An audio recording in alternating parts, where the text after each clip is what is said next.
والصلاة والسلام على حبيبه سيد المرسلين أما بعد فأعوذ بالله من الشيطان الرجيم بسم الله الرحمن الرحيم إن الله وملائكته يصلون على النبي يا أيها الذين آمنوا صلوا عليه وسلموا تسليما اللهم صل على سيدنا شفيعنا حبيبنا نبينا مولانا محمد وعلى آل محمد بارك وسلم صلوا عليه صلاة وسلاما عليك يا حبيبي يا سيدي يا رسول الله صلی اللہ تعالی علیہ وبارک وسلم۔ تمام سامعین ویورز ناظرین کو السلام علیکم ورحمۃ اللہ وبرکاتہ۔ میں ہوں آپ کا میزبان سید ارشد اور سبھی ناظرین کو اس پروگرام اور اس چینل اسلام ان لائٹرز میں خوش آمدید ویلکم کرتا ہوں۔ الحمدللہ اللہ کے فضل و کرم سے ہمارا جو سلسلہ چل رہا ہے 23واں پارہ چل رہا ہے اور 12 رکوع مکمل ہو چکے ہیں۔ انشاءاللہ ہم نے گزشتہ نشست میں سورہ صاد کا مطالعہ شروع کیا تھا، آغاز کیا تھا، اس کے تعارف اور اس کے مضامین ہم نے پڑھے تھے اور 2 رکوع کا مبیش ہم نے سماعت کیا ہے۔ انشاءاللہ آج ہم 13 رکوع سے آغاز کریں گے اور انشاءاللہ کوشش کریں کہ سورہ صاد کا اختتام کریں۔ آئیے بلا تاخیر اس پروگرام کا آغاز کرتے ہیں، بغور توجہ کے ساتھ، فوکس کے ساتھ کلام پاک کو اپنے ساتھ میں لے کر سماعت کریں، انشاءاللہ آپ کو سمجھنے میں آسانی ہوگی۔ بسم اللہ الرحمن الرحیم، اللہ کے نام سے شروع جو نہایت مہربان ہمیشہ رحم فرمانے والا ہے۔ وَذْكُرْ عَبْدَنَا أَيُّوبَ إِذْ نَادَىٰ رَبَّهُ أَنِّي مَسَّنِيَ الشَّيْطَانُ بِنُصْبٍ وَعَذَابٍ، اور ہمارے بندے ایوب علیہ السلام کا ذکر کیجئے جب انہوں نے اپنے رب کو پکارا کہ مجھے شیطان نے بڑی اذیت اور تکلیف پہنچائی۔ اُرْكُضْ بِرِجْلِكَ هَٰذَا مُغْتَسَلٌ بَارِدٌ وَشَرَابٌ، ارشاد ہوا تم اپنا پاؤں زمین پر مارو، یہ پانی کا ٹھنڈا چشمہ ہے نہانے کے لیے اور پینے کے لیے۔ تو ایوب علیہ السلام کا واقعہ شروع ہوا ہے۔ ایوب علیہ السلام فرماتے ہیں کہ ہمارے بندو ایوب کا ذکر کیجئے۔ اللہ تعالیٰ اپنے پیارے نبی کو ایوب علیہ السلام کا ذکر کرتے ہوئے مطلب سمجھا رہا ہے کہ ایوب علیہ السلام کا ذکر کو بتائیے جب انہوں نے اپنے رب کو پکارا۔ ایوب علیہ السلام نے اپنے رب کو پکارا کہ شیطان نے مجھے بڑی اذیت اور تکلیف پہنچائی، تو ارشاد ہوا، رب کی طرف سے آواز آئی، اپنا پاؤں اپنے پیر کو زمین پر مارو، یہ پانی ٹھنڈا چشمہ ہے۔ جیسا کہ یہاں پر جیسا ہم جانتے ہیں کہ زمزم بھی پانی کے چشمہ نکلا ہے، جب پیر کی ایڑی اسماعیل السلام نے مارا تھا تو یہاں پر تو 2 جگہ پہ آپ کو چشمہ قرآن پاک میں چشمہ آنے کا، زمین کے مارنے سے، پیر مارنے سے زمین میں سے 2 جگہ سے، یعنی 2 جگہوں پر چشمہ کا ذکر ہوا، ایک زمزم کا پانی کا اور ایک یہ ہے جو ایوب علیہ السلام جب زمین پر پیر مارتے ہیں تو چشمہ نکالتا ہے، وہاں پر نہانے کے لیے اور پینے کے لیے آپ کو پانی آئے گا۔ وَوَهَبْنَا لَهُ أَهْلَهُ وَمِثْلَهُمْ مَعَهُمْ رَحْمَةً مِنَّا وَذِكْرَىٰ لِأُولِي الْأَلْبَابِ، اور ہم نے ان کو ان کے اہل وعیا اور ان کے ساتھ ان کے برابر مزید اہل وعیا عطا کر دیے ہماری طرف سے خصوصی رحمت کے طور پر اور دانش مندوں کے لیے نصیحت کے طور پر۔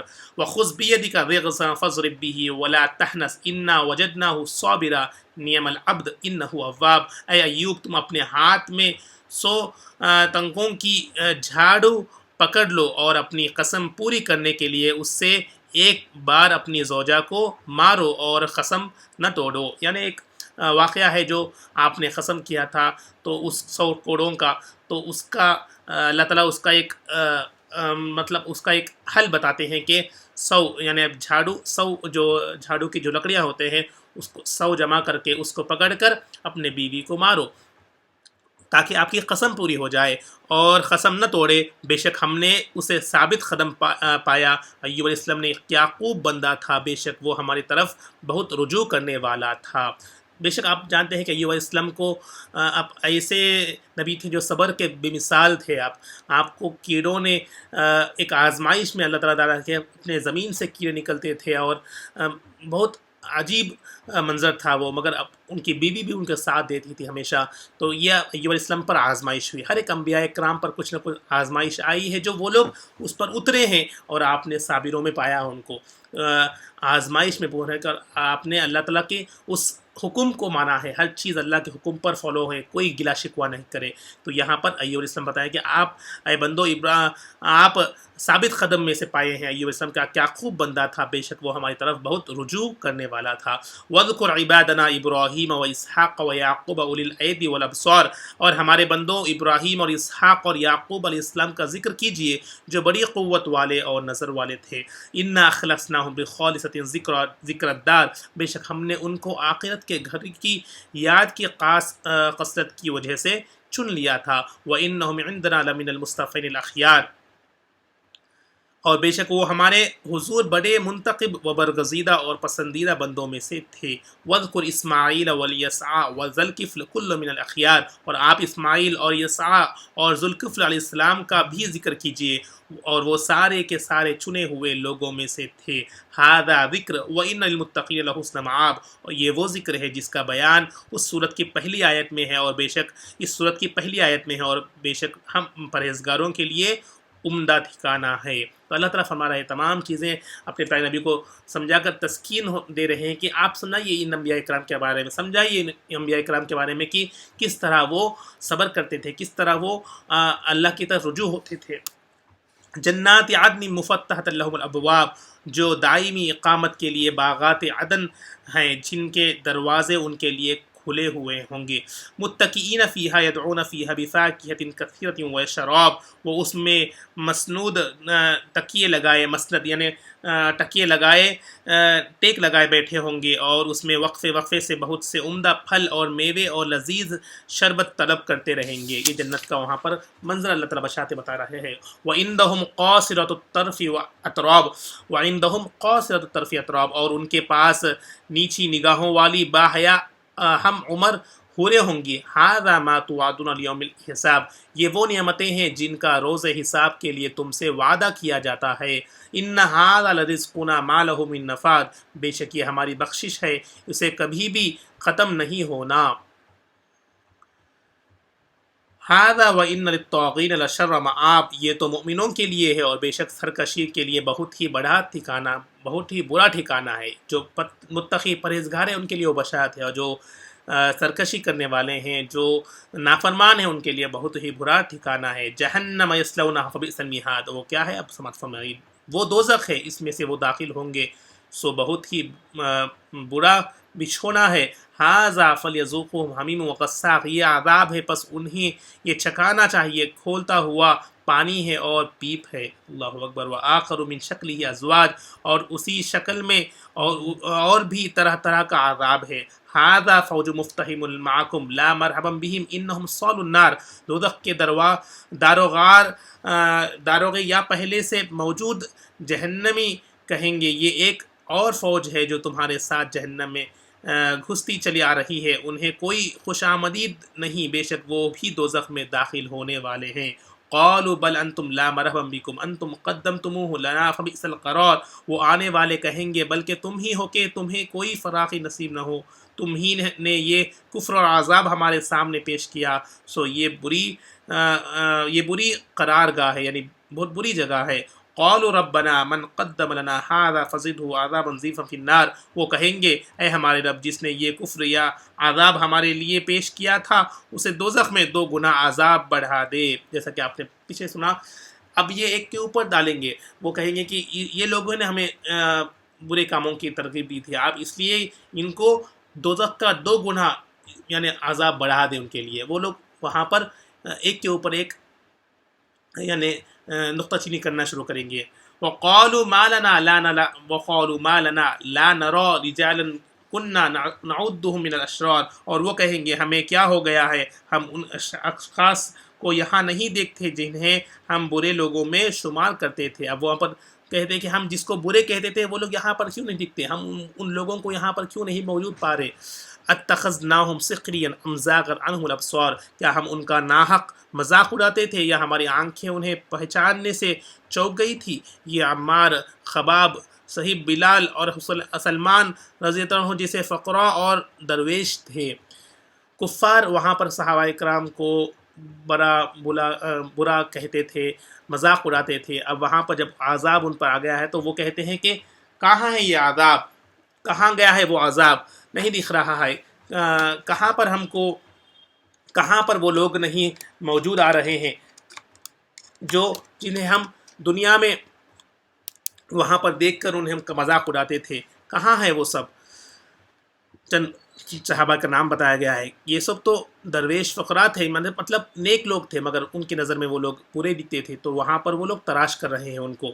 ان ذلک لحق تقاسم اہل النار، بے شک یہ اہل جہنم کا آپس میں جھگڑنا یقیناً حق ہے۔ قل انما انا منذر وما من الہ الا اللہ الواحد القہار، بے شک یہ اہل جہنم کا آپس میں جھگڑنا یقیناً حق ہے، فرما دیجئے میں تو صرف ڈر سنانے والا ہوں اور اللہ کے سوا کوئی معبود نہیں جو ایکتا سب پر غالب ہے۔ رب السماوات والارض وما بینہم العزیز الغفار، آسمانوں اور زمین کا اور جو کائنات ان دونوں کے درمیان ہے سب کا رب ہے، بڑی عزت والا، بڑا بخشنے والا ہے۔ قل هو نبأ عظیم، فرما دیجئے وہ قیامت بہت بڑی خبر ہے۔ انتم عنہ معرضون، تم اس سے منہ پھیرے ہوئے ہو۔ ما کان لی من علم بالملأ الاعلی اذ یختصمون، مجھے تو از خود عالم بالا کی جماعت ملائکہ کی کوئی خبر نہ تھی جب وہ تخلیق آدم کے بارے میں بحث و تمحیص کر رہے تھے۔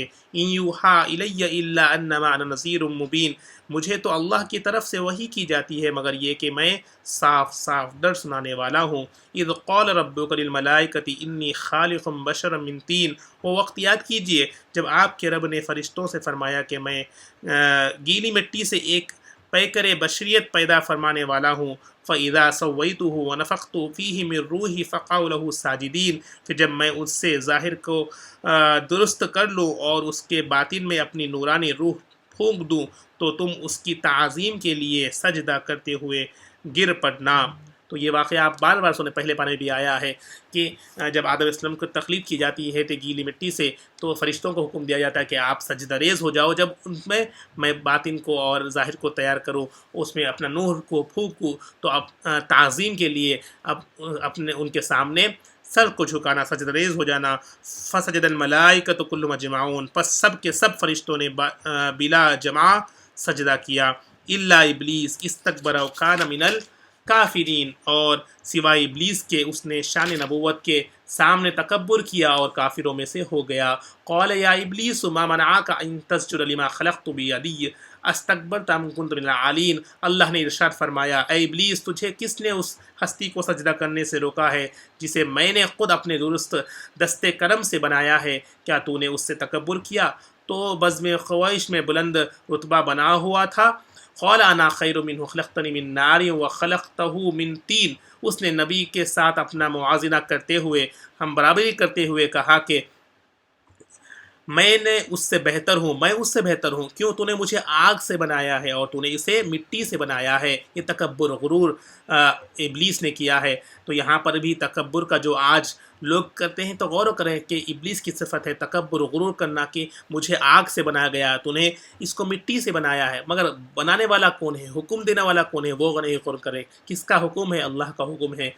قال فخرج منها فانك رجیم، ارشاد ہوا سو تو اس گستاخی نبوت کے یعنی نبی سے گستاخ میں حجت کرنے کے جرم میں یہاں سے نکل جا، بے شک تو مردود ہے۔ وان علیک لعنتی الی یوم الدین، اب پہچانی ابلیس کون ہے، اس پر اگر میں بات کروں تو بہت تفصیل ہو جائے گی۔ ابلیس فرشتوں کا استاد ہے، ملائکہ کا استاد ہے، ملائکہ سجدے میں گر گئے جب اللہ کا حکم کہا ہوا، مگر فرشتوں کا استاد اس نے کہا کہ مجھے تو نے آگ سے بنایا ہے۔ تو وہ تکبر گستاخ، اللہ کے حکم کو نہیں ماننا، حجت کرنا، وہاں پر اس نے کو اللہ تعالیٰ نے مردود بنا دیا۔ وَإِنَّ عَلَيْكَ لَعْنَتِي إِلَى يَوْمِ الدِّينِ، اور بے شک تجھ پر قیامت کے دن تک میری لعنت رہے گی۔ قال ربی فانظرنی الی یوم یبعثون، اس نے کہا اے پروردگار پھر مجھے اس دن تک زندہ رہنے کی مہلت دے جس دن لوگ خبروں سے اٹھائے جائیں گے۔ قال فإنک من المنظرین، ارشاد ہوا جا بے شک تو مہلت والوں میں سے ہے، الی یوم وقت المعلوم، اس وقت کے دن تک جو مقرر اور معلوم ہے۔ قال فبعزتک لأغوینہم اجمعین، اس نے کہا سو تیری عزت کی قسم میں ان سب لوگوں کو ضرور گمراہ کرتا رہوں گا، الا عبادک منہم المخلصین، سوائے تیرے ان بندوں کے جو چنندہ برگزیدہ ہے۔ تو یہاں پر ابلیس نے وعدہ کیا، مہلت مانگی، تو وہ وعدہ کیا کیا، میں ہر بندوں کو گمراہ کرتا رہوں گا قیامت تک، مگر سوائے ان بندوں کے جو چنندہ برگزیدہ نیک بندے ہیں۔ تو اپنے آپ کو ان میں شامل کرے، اپنے آپ کو ان جیسا بنائے، اللہ کے حکم کو پہچانے، اللہ کو مانے، اللہ کی مانے، اللہ کے حکم پر پیروی کرے اور ان بندوں میں شامل ہو جائے، نہ کہ گمراہوں میں۔ اگر ہم ان بندوں میں شامل ہو گئیں گے تو اللہ کے حکم کے حساب سے ہم اس کیٹیگری میں نہیں آئیں گے اور ہمیں بہکنے سے محفوظ رہیں گے۔ آج اپنے ایمان کا جائزہ لیں۔ الا عبادک منہم المخلصین، سوائے تیرے ان بندوں کے جو چنندہ برگزیدہ ہے۔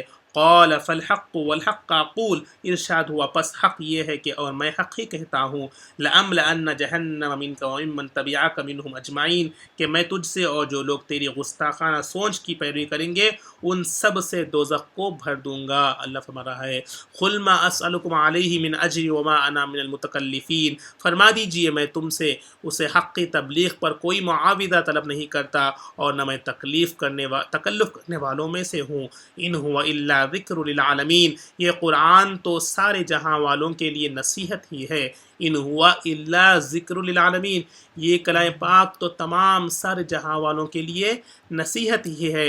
وَلَتَعْلَمُنَّ نَبَأَهُ بَعْدَ حِینٍ، اور تمہیں تھوڑے ہی وقت کے بعد خود اس کا حال معلوم ہو جائے گا۔ کس کا حال؟ مطلب قیامت جب آئے گی تو تمام کا حال معلوم ہو جائے گا کہ کیا حق ہے کیا نہیں ہے۔ انشاءاللہ آج ہم اپنے نشست کا اختتام کرتے ہیں۔ 14 رکوع ہو چکے ہیں اور سورہ صاد کا بھی ہم نے مطالعہ پورا کرا ہے۔ امید کرتا ہوں کہ آپ لوگ اسے سنے ہیں، یاد رکھنے کی کوشش کریں۔ واقعات انبیاء کرام کے واقعات سماعت کیے اور ان واقعات سے ہم نصیحت کرتے ہیں۔ اپنے آپ کو آپ انالائز کریں، اپنے آپ کا جائزہ لیں کہ ہم کہاں پر، ہمارے ایمان کا حال کیا ہے، ہم کہاں پر موجود ہیں، اور ہم اللہ سے دعا کریں کہ ہم ان چنندہ بندوں میں ہمارے بھی شامل ہو جائے تاکہ ہم شیطان کے بہکاوے سے محفوظ ہو جائیں گے، گمراہ سے محفوظ ہو جائیں گے۔ آئیے دعا کے ساتھ اس پروگرام کی ختم کرتے ہیں۔ رب کی بارگاہ میں دعا ہے میرے مولا، یا اللہ ہم نے جو کچھ پڑھا ہے سنا ہے، اس کچھ کوتاہیاں اور غلطیاں اپنے فضل و کرم سے معاف فرما کر میرے مولا، یا اللہ جو سنا ہے اس پر عمل کرنے والا بنا دے، نیک صالح لوگوں میں شامل فرما دے۔ یا اللہ شیطان کے وار سے، بہکاوے سے، شیطان کے اس حملے سے محفوظ فرما دے قیامت تک۔ یا اللہ تمام امت و مسلمہ کو یا اللہ محفوظ فرما دے۔ یا اللہ غرور، تکبر، تمام برائی سے محفوظ فرما دے۔ یا اللہ تیرے حکم پر بجلانے والا بنا دے۔ تمام یا اللہ آزمائشوں میں کامیابی، امتحان میں صبر کرنے والا بنا دے۔ یا اللہ ایمان کی حلاوت نصیب فرما دے۔ امت مسلمہ کی ہر فرد کی، اساتذہ، والدین کی، تمام کی مغفرت فرما دے۔ یا اللہ ایمان پر خاتمہ بالخیر نصیب فرما دے۔ سارے دعاؤں کو اپنے فضل و کرم سے اپنے پیارے حبیب صلی اللہ علیہ وسلم سے قبول فرما دے۔ اللہم ربنا تقبل منا انک انت السمیع العلیم وتب علینا انک انت التواب الرحیم، وصلی اللہ تعالی خیر خلق مولانا محمد وعلی آلہ وصحبہ اجمعین برحمتک یا ارحم الراحمین، والحمد للہ رب العالمین بحق لا الہ الا اللہ محمد رسول اللہ صلی اللہ تعالی علیہ وبارک وسلم۔